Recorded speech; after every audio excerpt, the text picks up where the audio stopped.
ಎಲ್ಲ ನನ್ನ ಮಾಲೂರು ತಾಲೂಕಿನ ಜನತೆಗೆ ನಮಸ್ಕಾರಗಳು. ಏನು ಇವತ್ತು ಲೈವ್ ಮುಖಾಂತರ ನನ್ನ ತಾಲೂಕಿನ ಜನತೆಗೆ ಒಂದು ವಿಷಯವನ್ನು ತಿಳಿಸೋದಕ್ಕೆ ಲೈವ್ ಮುಖಾಂತರ ಬಂದಿದ್ದೇನೆ. ವಿಷಯ ಏನಂದ್ರೆ,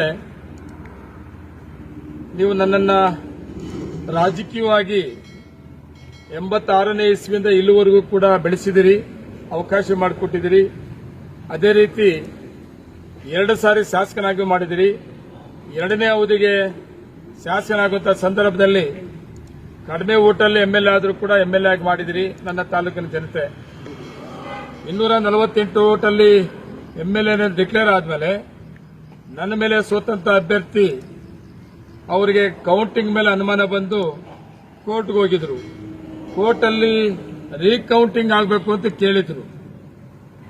ನಾನು ರೀಕೌಂಟಿಂಗ್ ಆಗಬೇಕು ಅಂತ ಅವರು ಕೋರ್ಟ್ಗೆ ಹೋದಂತ ಸಂದರ್ಭದಲ್ಲಿ ಸುಮಾರು ಸಭೆಗಳಲ್ಲೂ ಕೂಡ ನಾನು ಹೇಳಿದ್ದೀನಿ. ನಾನು ಪಬ್ಲಿಕ್ ಸಭೆಗಳಲ್ಲೂ ಕೂಡ ಹೇಳಿದ್ದೀನಿ, ರೀಕೌಂಟಿಂಗ್ ಅಂತ ಏನು ಹೋಗಿದ್ದಾರೆ, ಆ ರೀಕೌಂಟಿಂಗ್ ಏನಾದರೂ ಕೋರ್ಟಲ್ಲಿ ಆದೇಶ ಆದ್ರೆ ನಾನು ರೀಕೌಂಟಿಂಗ್ ಮೇಲೆ ಚಾಲೆಂಜ್ ಮಾಡಲ್ಲ, ಅಪೀಲ್ ಹೋಗಲ್ಲ.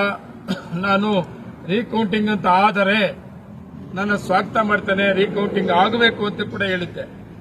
ಆದರೆ ಇವತ್ತಿನ ಕೋರ್ಟಿನ ಆದೇಶ ಚುನಾವಣೆಯ ಪ್ರಕ್ರಿಯೆಯನ್ನ ಶಾಸಕರನ್ನ ಅಸಿಂಧುಗೊಳಿಸಿ ಕೌಂಟಿಂಗ್ ಮಾಡಿ ಅಂತ ಆಗಿದೆ, ರೀಕೌಂಟಿಂಗ್ ಮಾಡಿ ಅಂತ ಆಗಿದೆ. ಅದರಿಂದ ತುಂಬಾ ಬೇಜಾರು ಕೂಡ ಆಗಿದೆ. ಆದರೆ ನಾನು ಒಂದು ಮಾತು ನನ್ನ ತಾಲೂಕಿನ ಜನತೆಗೆ, ನನ್ನ ಅಭಿಮಾನಿಗಳಿಗೆ ತಿಳಿಸೋದೇನೆಂದ್ರೆ, ಯಾರೂ ಗಾಬರಿ ಆಗಬೇಡ್ರಿ. ಈ ಆದೇಶ ಸುಪ್ರೀಂ ಕೋರ್ಟ್ ಅಲ್ಲಿ ಚಾಲೆಂಜ್ ಮಾಡ್ತೇವೆ.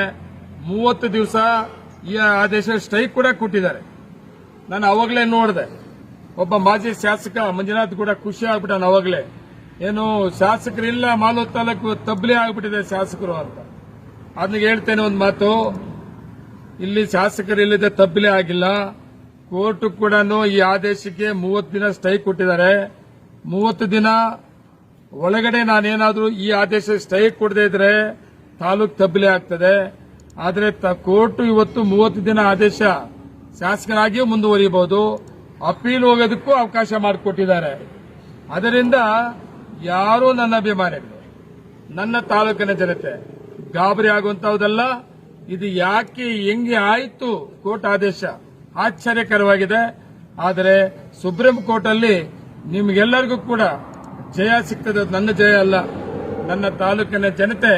ನೀವೇನು ರಾಜಕೀಯವಾಗಿ ನನ್ನ ಇಷ್ಟೆತ್ತರಕ್ಕೆ ಬೆಳೆಸಿದಿರಿ, ನೀವು ಯಾರೂ ಕೂಡ ಬೇಜಾರು ಪಡುವಂತಹದಲ್ಲ, ಭಯ ಬೀಳುವಂತಹದಲ್ಲ. 30 ದಿವಸ ಏನು ನಮಗೆ ಅವಕಾಶ ಮಾಡಿಕೊಟ್ಟಿದ್ದಾರೆ, 30 ದಿವಸ ಒಳಗಡೆ ಸುಪ್ರೀಂ ಕೋರ್ಟ್ಗೆ ಅಪೀಲ್ ಹೋಗೋಣ. ಅಪೀಲ್ ಹೋದ್ರೆ ನ್ಯಾಯ ನಮ್ಮ ಪರ ಸಿಗ್ತದೆ. ದಯವಿಟ್ಟು ನೀವ್ಯಾರೂ ಕೂಡ ಗಾಬರಿ ಆಗಬೇಡಿ. ಯಾವುದೇ ಸಂದರ್ಭದಲ್ಲಿ ಈ ವಿರೋಧ ಪಕ್ಷದಲ್ಲಿ ಏನಾದರೂ ಮಾತಾಡಿದಾಗ ಇವತ್ತಿನ ಕೋರ್ಟ್ ಆದೇಶ ಹಿಂಗಾಗಿದೆ ಹಂಗಾಗಿದೆ ಅಂತ ಯಾರು ಗಾಬರಿ ಆಗಬೇಡ್ರಿ. ಕೋರ್ಟ್ ಆದೇಶ ಆಗಿರೋದಿಷ್ಟೇ, ಅದಕ್ಕೆ ಸ್ಟೇ ಆರ್ಡರ್ ಕೂಡ ಇದೆ. ಈ ಸ್ಟೇ ಆರ್ಡರ್ ಒಳಗಡೆ ನಾವು ಕೋರ್ಟ್ಗೆ ಚಾಲೆಂಜ್ ಮಾಡಿ ಅದಕ್ಕೆ ನಮಗೆ ಅನುಕೂಲ ಆಗ್ತದೆ ಅನ್ನೋ ಒಂದು ಸಂದೇಶವನ್ನ, ಭರವಸೆಯನ್ನ ನನ್ನ ತಾಲೂಕಿನ ಜನತೆಗೆ ನಾನು ಕೊಡ್ತೀನಿ. ನಾನು ನೋಡಿದ್ರೆ ನಿಮ್ಗೆ ಹೆಂಗೆ ಅನಿಸ್ತದೆ? ಧೈರ್ಯವಾಗಿದ್ದೀನಿ. ನೀವೆಲ್ಲ ನನ್ನ ಅಭಿಮಾನಿ, ಧೈರ್ಯವಾಗಿರ್ರಿ, ಯಾರೋ ಗಾಬರಿ ಆಗಬೇಡ್ರಿ. ಜೀವನದಲ್ಲಿ ನಾನೆಲ್ಲ ನೋಡಿಸ್ಬಿಟ್ಟಿದ್ದೀನಿ. ನೀವು ರಾಜಕೀಯವಾಗಿ ಒಳ್ಳೆ ಒಳ್ಳೆ ಅವಕಾಶಗಳು ಕೊಟ್ಟಿದ್ದೀರಿ.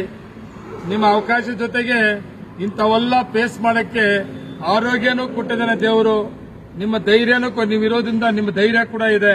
ಇಂಥ ಸುಮಾರು ನೂರಾರು ಬೇಕಾದಷ್ಟು ತೊಂದರೆಗಳು ಕೊಟ್ಟರು, ಆದರೂ ಕೂಡ ದೇವರು ನೀವಿದ್ರಿ ನನ್ನ ಜೊತೆಗೆ. ಆದರೆ ಇವತ್ತು ಕೋರ್ಟ್, ಗೌರವ ನ್ಯಾಯಾಲಯ ಏನ್ ತೀರ್ಪು ಕೊಟ್ಟಿದ್ದಾರೆ